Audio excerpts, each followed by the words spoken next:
This past week, I've been working on an article which I entitled, True Intimacy Begins with Yourself. And since 2009, right up until we went into lockdown during the height of COVID, I was teaching classes on a weekly basis. I would have people showing up in my classes who were either in the midst of a breakup or divorce or struggling with patterns of abandonment, rejection, unrequited love that had been ghosted. And so the focus of these classes were about helping people to get over the heartbreak, to heal the deep emotional wounds, and to improve their chances of attracting someone into their lives with whom they could create more meaningful and deeply fulfilling relationship. During this time, I've worked with thousands of individuals. In addition to the classes, I was working with people individually. Although I'm no longer offering the classes, I continue to work individually with people. And that's given me enormous insight into the emotional wounding that people are struggling with, who are in the midst of some kind of heart-rending devastation, and also what it takes to facilitate the healing of these wounds. The consistent thread I could see with so many of these individuals is that they lack the understanding and the resources needed to facilitate the healing of these deep emotional wounds. Not only do they have a limited comprehension of what it takes to truly heal, to a large extent, the concepts they are holding are at best grossly inaccurate. I'm Ben Rufana, and be sure to look below to click like and subscribe to my YouTube channel. As I have on numerous other videos, I will be glancing at my article or even reading some sections because there's so much detail and I want to include all the pertinent information that I'd like to share with you today. It's important to understand that healing is not a simple or linear process. It requires a willingness to face the devastation of heartbreak and other issues head on, and to do the deep level processing of everything that surfaces emotionally, often in ways that are uncomfortable and counterintuitive. Healing demands consistent effort, patience, and the courage to face oneself honestly. And many fail to recognize that genuine healing is about fundamentally transforming the relationship that we have with ourselves and our experiences. Without this deeper understanding, coupled with consistent constructive action, many people remain stuck in cycles of pain and avoidance, and therefore are not learning or growing from their life experiences, or developing the resilience that enables them to navigate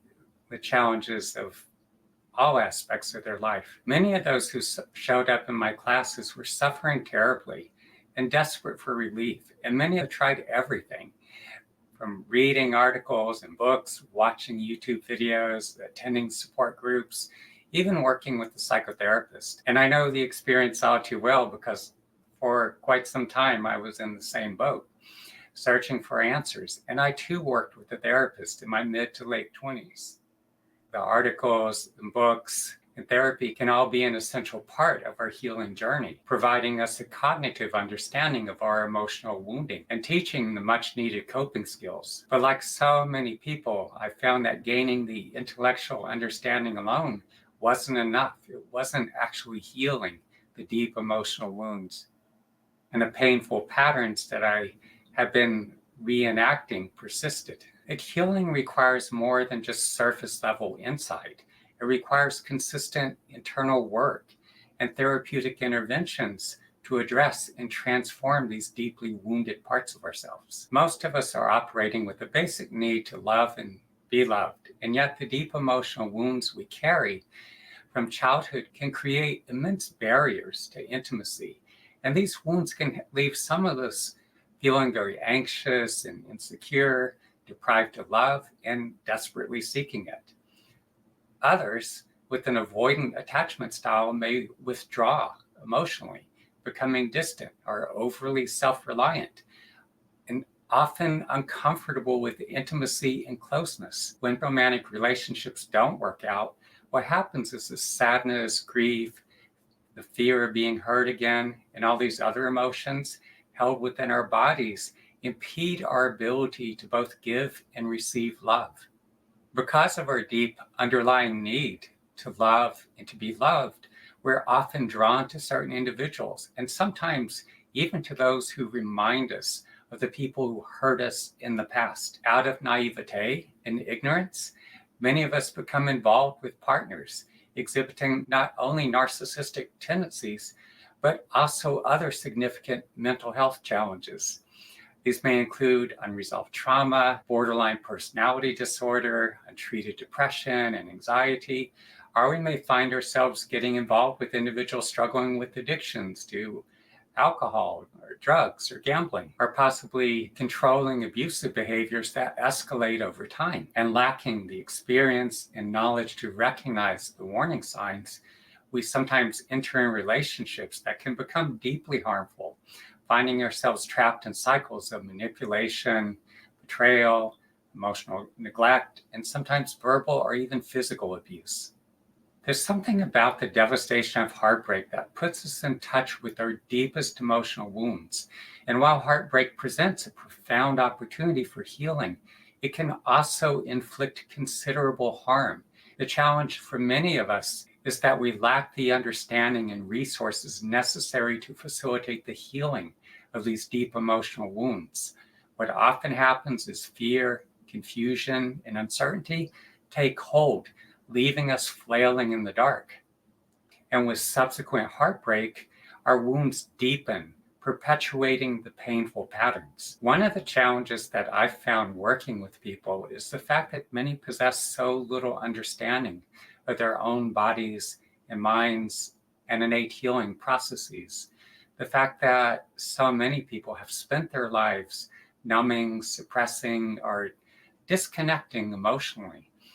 And so what happens at times is I could be working with an individual, and as the buried emotions begin to make their way to the surface, some may begin to feel fearful or a bit overwhelmed, and not knowing any better, some bail out at this stage. Others, holding unrealistic expectations, may do one or a few sessions and then disappear. And because they bail out at such an early stage, they're not giving themselves the opportunity to go deeper, to actually heal and transform these deeply wounded parts of themselves, and to digest the backlog of painful emotion that remains trapped within their bodies. And sadly, for those who don't follow through, these deep emotional wounds may never heal, and many will carry them for the remainder of their lives. We all know individuals who've grown up in families with parents who are loving, supportive, and nurturing, and provided a solid foundation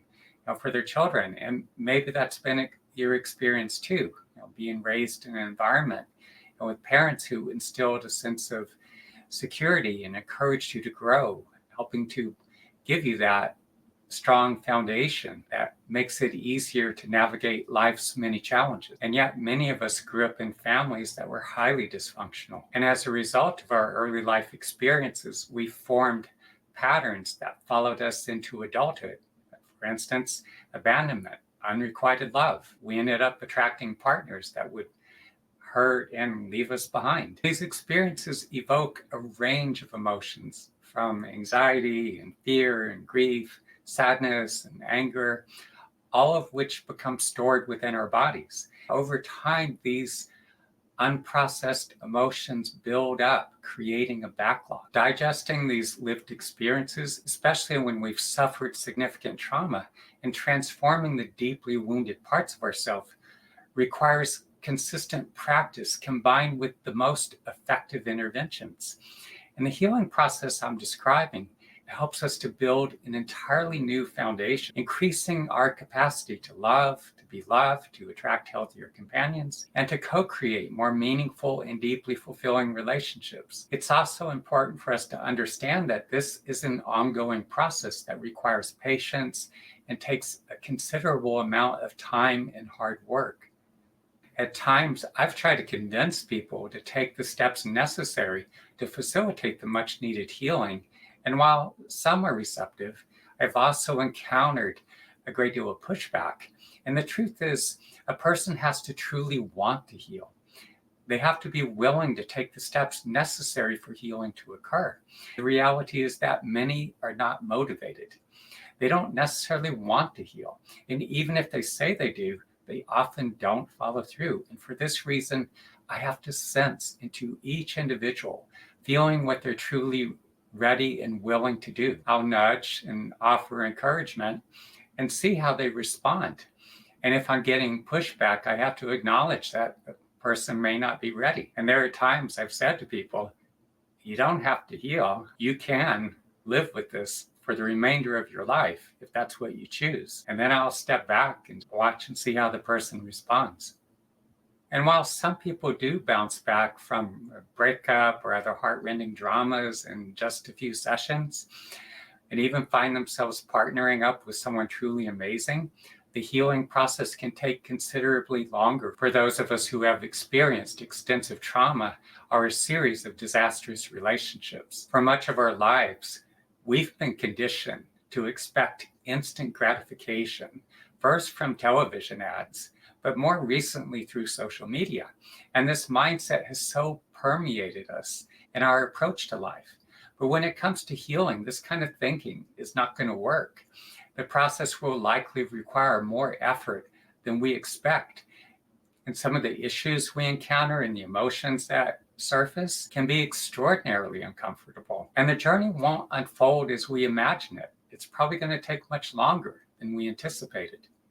Yet it's crucial for us to stay open, to have this willingness to learn and to be ready to do whatever is required, even when the process does feel uncomfortable. And we must allow the healing process to take whatever time it needs. One of the challenges I face in working with people is getting them to do practice. And it can be much more difficult in our present day because with our use of social media and all these distractive technologies that are rewiring our brain, continually firing off the brain's dopamine reward system, it makes it so difficult for us to sit and be present with ourselves, to be still, and to connect with our inner state of being. If we're not doing consistent daily practice, we're not digesting our lived experiences and our subsequent emotional responses. And whatever we fail to digest remains trapped within our bodies.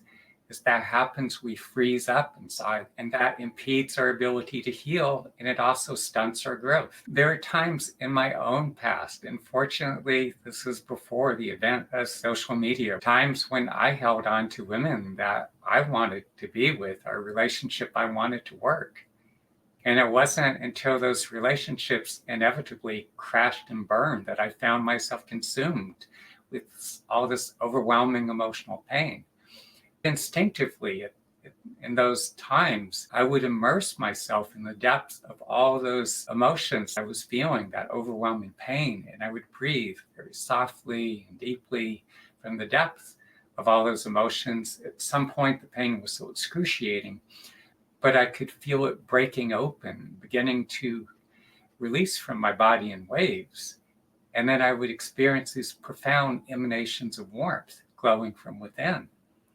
But there are also times in between when I wasn't doing any practice, sometimes for weeks or months. Consequently, I wasn't making any real progress. Instead, I remained stuck in a holding pattern. So I was only able to learn and heal and grow at a very limited pace.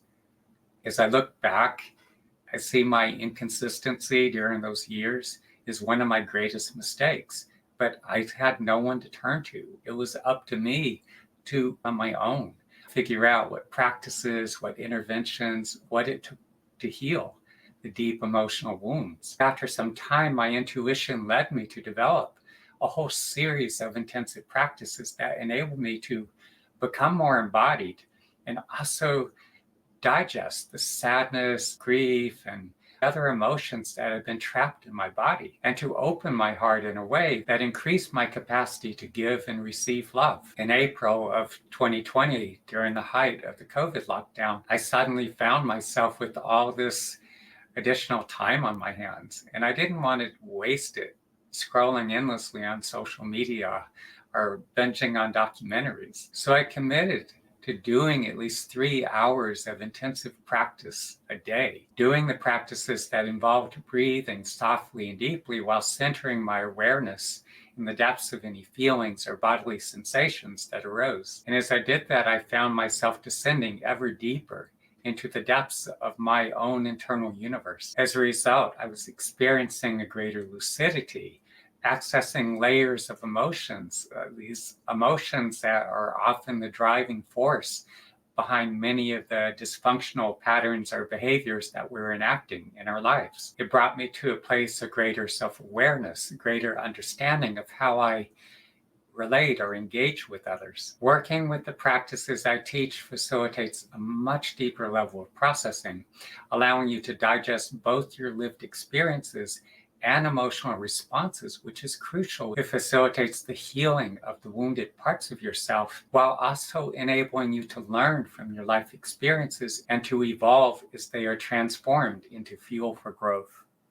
It can be quite challenging if you're working, commuting long hours, possibly caring for small children, or juggling a combination of these responsibilities. But if at all possible, I generally encourage people to do at least an hour of practice a day. In fact, the more time that you could dedicate to practice, the faster you're going to progress and the greater results you're going to achieve. A big part of the problem for so many of us is that we've internalized so much stress and distressing emotions, such as hurt and sadness and anger, along with the beliefs and values of others.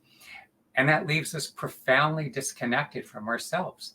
And as you work consistently with this practice, digesting both your lived experiences and emotional responses, it enables you to develop a more intimate relationship with yourself, facilitating both greater understanding and self-awareness. And through this process, you begin to integrate the various aspects of yourself, bridging the gaps within.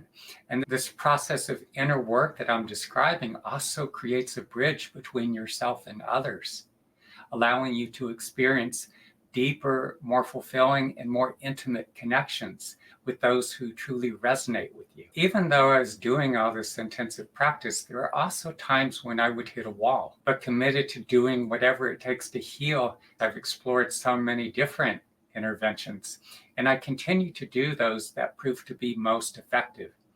And again, consistency is crucial here. So many people, if they do any practice at all, maybe do it once or a few times, or just do it intermittently, they're very sporadic, or maybe they'll work with me or they'll try out other therapeutic interventions. Maybe they'll just do one or a few sessions of whatever it is they try out, and then they'll disappear. Problem here is you're never going to see any real progress if you approach healing that way. For instance, when I've done sessions of deep tissue body work, if I can, I'll do 2, 3, 4, or 5 within close succession. During August and September of this year, I did a series of 57 sensory deprivation flotation sessions.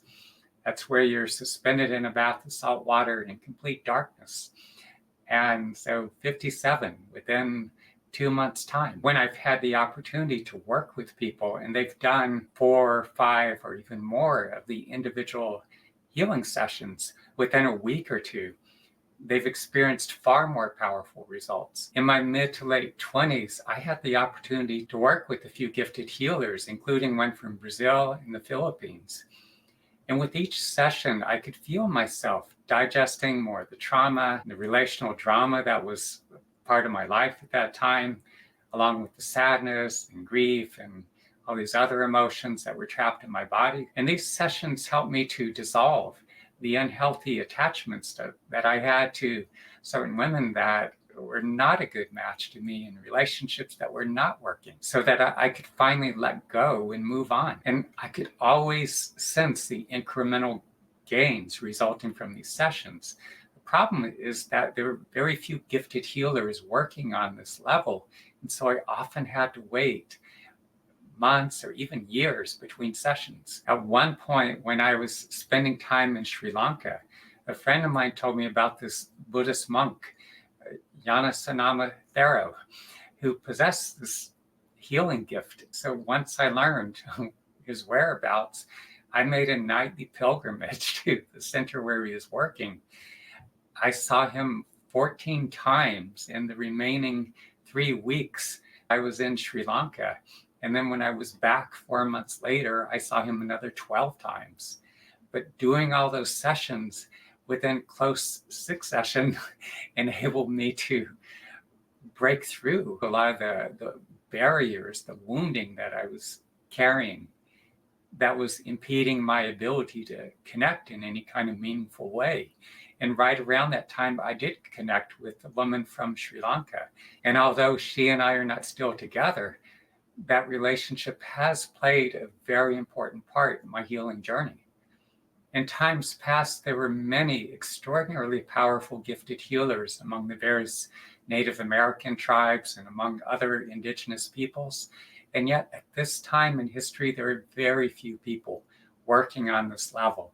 So if you have the opportunity to work with the gifted healers, such as myself, I encourage you to jump on the opportunity, as I do. And I suggest you commit to doing a series of at least 10 sessions. Around the time I was turning 30, I was feeling this strong pull to return to the Wichita Mountains of Oklahoma.